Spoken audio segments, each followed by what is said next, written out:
Hi, so I wanted to talk to you today about something that is near and dear to my heart.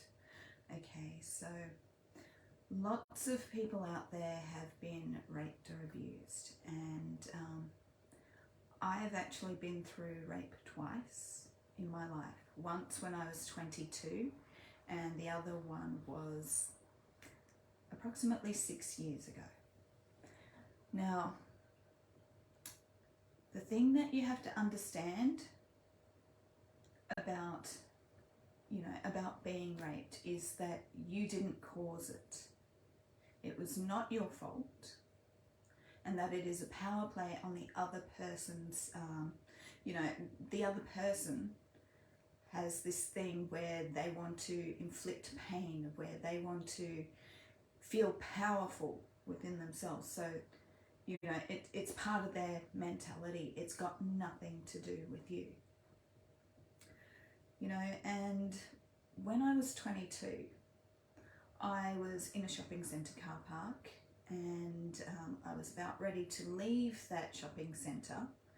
I'd basically walked from the ATM back to my car because I was going to celebrate my anniversary with someone near and dear to me, and so I'd gotten in the car, just about to turn the ignition on, right? And this person I did not know from a bar of soap, who had a shirt over his head, opened up my car door on the side that I was on, which was the driver's side, and held a syringe to me. He made me move over to the passenger side of the car and tie a football sock around my head, which was on the ground of my car. And from there, he abducted me, took me to his home, and forced himself on me. Now, the thing that you need to know is that was not at all my fault. I did not know that person. I didn't know it was going to happen. And yes, I did struggle, and then, shock hit, and I couldn't struggle anymore. I was fearful of my life, and after that, I went into depression, fearful for my life because he had basically he'd read my driver's license, knew where I lived. So I moved to a different suburb, a new location. But what is different about me is that I knew that it wasn't my fault. I was wearing normal everyday clothes like you do. I didn't tie his hand behind his back and tell him he had to do it. I wasn't wearing anything provocative. I wasn't doing anything provocative. I was just coming from the ATM back to my car and about to leave that car park. And I went through 2 trials for that. The second one, there was far more evidence because technology had gotten better, and there were other victims involved. Not in my particular instance, but in 2 other cases which they had brought into it, which he had also committed. Now, not once did I feel guilty because I didn't cause it. Not once did I feel ashamed, because shame makes you feel bad about yourself, right? I had nothing to feel ashamed of. It had happened to me. I didn't make it happen to me. Someone else had forced themselves on me, okay? Now, I know that less than 3% of people out there actually report these things. But the way I see it is, if you don't report it and if you just walk away, it's letting them know that they can do it over and over again to other people, right? Now that is something that would have weighed very, very heavily on me had I have just walked away. So I fought. I went to trial twice for it. And you know what? We won. We won. You know, he got sentenced and he also died in prison of lung cancer about, I think it was like 5 years later. But we won.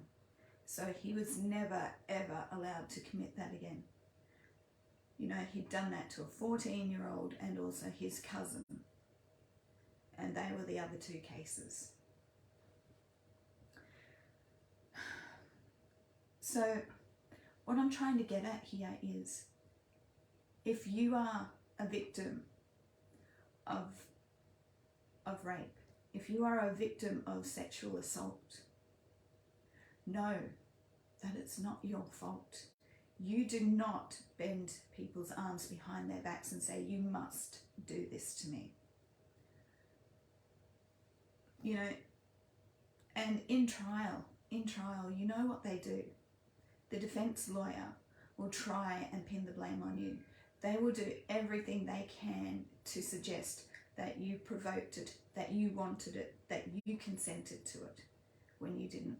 You have to stay strong. Look, I did not have my family support behind me either times when I went to trial. You know, and the second rape that happened to me was that was about 6 years ago. You know, I was about my contract was about to end with a particular company, and I was looking around for other work, networking on, you know, on the social media sites, and I met up with this fellow who told me that the company he was working at was possibly looking for, you know, a project manager, and that we should catch up and discuss it and see where it goes from there, right? So I thought, sure, it's just a networking thing, you know. No harm can come. We're both professionals. I can see where he works. He can see where I work at the moment, you know, but that wasn't the case. So we met up. He ended up following me home. And yeah, he ended up forcing his way into my place. And you can imagine what happened then, okay? Now, I had to go to trial for that about 4 years ago. And I had no one beside me for that apart from a support worker. So I had to go through trial alone, where they tried to twist my words, tried to twist what had happened. They tried to bend it all back onto me. The things that were going through my head at the time was, I must stay strong. I must stay focused. I must tell the truth. I must make sure that this animal does not do it to someone else. So I continued on and we won. We won. He got sentenced for, 18 months in prison, and I can't remember what the bail time was, and then he got deported back to his own country. But had I have not fought, had I have not gone to trial, had I have not reported it, then he would still be in Australia today, doing it to other women. And that is something that I would not have been able to bear. So let me reiterate what you should not be feeling from these things again. You should not be feeling shame. You should not be feeling as though it's your fault. You should not be feeling guilty. Know within yourself that you did nothing wrong. That you are strong, you are an amazing person, and that you need to fight for other people when these things happen. You need to report it. You need to make sure that they go to prison, because that's the only way that they will stop raping and abusing other people, is if you make a stand. You have to make a stand. You did nothing wrong. This happened to you. You didn't make them do it.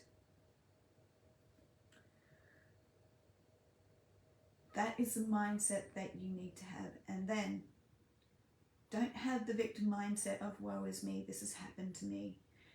You know, do not have that mindset. You should not have that mindset. You just need to learn from it. You need to fight for yourself and other people. You need to be strong. You need to know that no matter what, this was not your fault. And it doesn't matter how many people tell you it was your fault or that you should be ashamed of it. It's not your fault. It really isn't. You didn't cause it. You did not make them do what they did. It was their power play. It really had nothing to do with you in the end. You know, it had a lot to do with them, who they are, what they're about, a power play on their part. And by being ashamed and feeling guilty and being in that victim mentality and mindset, you are actually playing into their game. You are giving them more strength and more power. You need to be strong within yourself. Don't let them have the upper hand.